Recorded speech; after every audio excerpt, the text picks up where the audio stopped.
With all that said and done, you think I'd just mentally prepare myself for the sequel, right? Well, yeah, I will. However, I think it's only fair that I take a look at the non-canon sequel to the Incredibles game, Rise of the Underminer. That's right, a game-only sequel to the Incredibles that focuses on fighting the villain that appeared at the end of the movie. I've been curious about this game for the longest time, and it wasn't until recently that I decided to play it after finding it in my local used game store. So let's check out the sequel that almost was. The game starts out right after the events that ended the movie, and instead of having all the Incredibles as playable characters, you get to switch between Mr. Incredible and Frozone, who sadly isn't voiced by Samuel L. Jackson anymore. The only returning cast member is John Ratzenberger as the Underminer, and for as little as we see him in the game, he's honestly the best part. You don't really see him until the final boss stage, but he says random things during the menus. You can't rewrite history, but you can save over it. In stereo, I'm twice as evil. Is there anything better than ruling the world? I'll tell you when I do! And if you leave the game paused for a while, he'll just start to get annoyed. Look, just pick one, alright?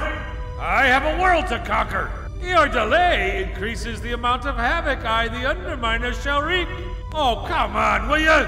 You're just picking things at random now. Now that's pretty funny. As for the gameplay, it's improved by a bit. The hit detection is a lot more responsive, and instead of Increda attacks, which is still a stupid name, you're given a super move. With every enemy you defeat, you're given points, and when those points reach a certain limit, you can use a super move to wipe out all the enemies on screen.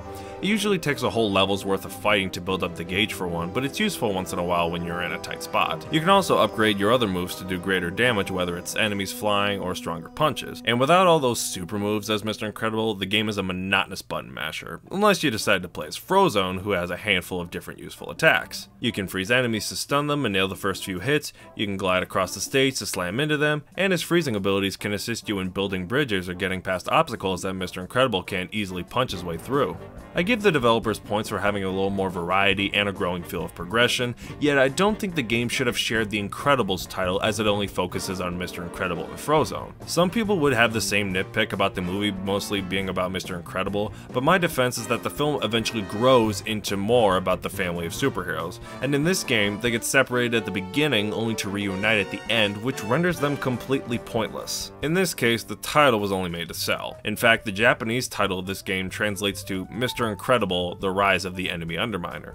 If they just worked on the subtext a bit, I think the title would have been passable here in the States where I'm from. You can switch between Mr. Incredible and Frozone for different attacks, but you can also play two-player with another person, and honestly that'd be your best bet because the computer can get real annoying. You can give the other character a command to stand close to you or maintain your distance depending on the enemies you're fighting, but sometimes the computer will cause the game to slow down due to poor AI or just die off screen. It takes a full 20 seconds for them to respawn, and as soon as they do, you're given very little health to switch to and can only be replenished by killing enemies, so unless you have some nearby, you're screwed. Just like the first game, there are several instances where it seems unfairly difficult. Several enemies on screen is a problem, but sometimes I don't want to attack full force and instead just shoot them with Frozone's ice attack. But a lot of times, the enemies keep shielding themselves for 5 seconds, making them immune to your power. Plus, you can upgrade your other attacks, but if they don't really do anything to help you against enemies, what's the point of upgrading? This game mechanic makes the game more aggravating than fun. That should be the key word here, fun. But it really isn't. Most people I know who played these games said they were incredibly difficult for them at a young age.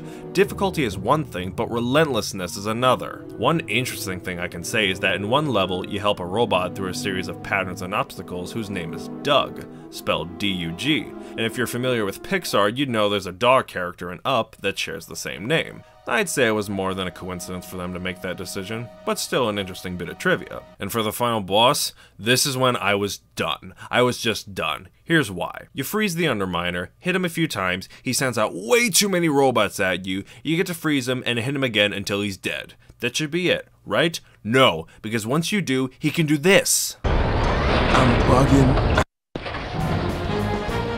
What? So instead of him being dead when the bar says he's dead, he runs halfway across the platform, which could potentially kill you if you're not careful, and then he dies. As if killing him wasn't enough, they just low blow you right when you think you've won. Seriously, what a way to ruin a child's day. Screw you.